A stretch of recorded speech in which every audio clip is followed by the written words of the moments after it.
ಪಾನಿಪುರಿ ಅಂದರೆ ಎಲ್ಲರಿಗೂ ಇಷ್ಟ ಆಗುತ್ತೆ. ಮನೆಯಲ್ಲೇ ತುಂಬಾ ಟೇಸ್ಟಿಯಾಗಿ ಈ ರೀತಿಯಲ್ಲಿ ಪಾನಿಪುರಿಯನ್ನು ಮಾಡ್ಕೊಳ್ಳಿ. ಮೊದಲು ಒಳಗಡೆ ಸ್ಟಫಿಂಗ್ ಆಗಿ ಹಸಿ ಬಟಾಣಿಯನ್ನು ನೆನೆಸ್ಕೊಂಡಿದೆ. ಆಲೂಗಡ್ಡೆ, ಉಪ್ಪು, ನೀರನ್ನು ಹಾಕ್ಕೊಂಡ್ಬಿಟ್ಟು ಬೇಯಿಸ್ಕೊಳ್ಳಿ. ಆಲೂಗಡ್ಡೆಯ ಸಿಪ್ಪೆಯನ್ನು ತೆಕ್ಕೊಂಡ್ಬಿಟ್ಟು ಸ್ವಲ್ಪ ಮ್ಯಾಶ್ ಮಾಡ್ಕೊಳ್ಳಿ. ಇದಕ್ಕೆ ಅರಿಶಿಣದ ಪುಡಿ, ಖಾರದ ಪುಡಿ, ಧನಿಯಾ ಪೌಡರ್ನ ಹಾಕ್ಕೊಂಡ್ಬಿಟ್ಟು ಮಿಕ್ಸ್ ಮಾಡ್ಕೊಂಡಿದ್ದೀನಿ.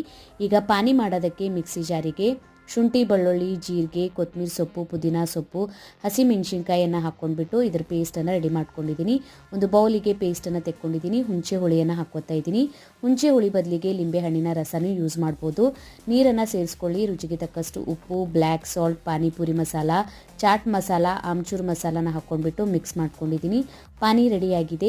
ಈಗ ನಾನು ಎಣ್ಣೆಯನ್ನು ಬಿಸಿ ಮಾಡ್ಕೊಂಡ್ಬಿಟ್ಟು ಪೂರಿಯನ್ನು ಫ್ರೈ ಮಾಡ್ಕೊತಾ ಇದ್ದೀನಿ. ಪೂರಿಗೆ ಈ ರೀತಿಯಲ್ಲಿ ಹೋಲ್ ಮಾಡ್ಕೊಂಡ್ಬಿಟ್ಟು ಒಳಗಡೆ ರೆಡಿ ಮಾಡ್ಕೊಂಡಿರುವಂಥ ಸ್ಟಫಿಂಗನ್ನು ಹಾಕ್ಕೊಂಡಿದ್ದೀನಿ. ಸ್ವಲ್ಪ ಈರುಳ್ಳಿ, ಕೊತ್ತಂಬರಿ ಸೊಪ್ಪು, ಪಾನಿಯನ್ನು ಹಾಕ್ಕೊಂಡ್ಬಿಟ್ಟು ಮೇಲ್ಗಡೆಯಿಂದ ಶೇವನ್ನು ಹಾಕ್ಕೊಳ್ಳಿ. ತುಂಬಾ ಟೇಸ್ಟಿಯಾದಂಥ ಪಾನಿಪುರಿ ರೆಡಿ ಆಗುತ್ತೆ.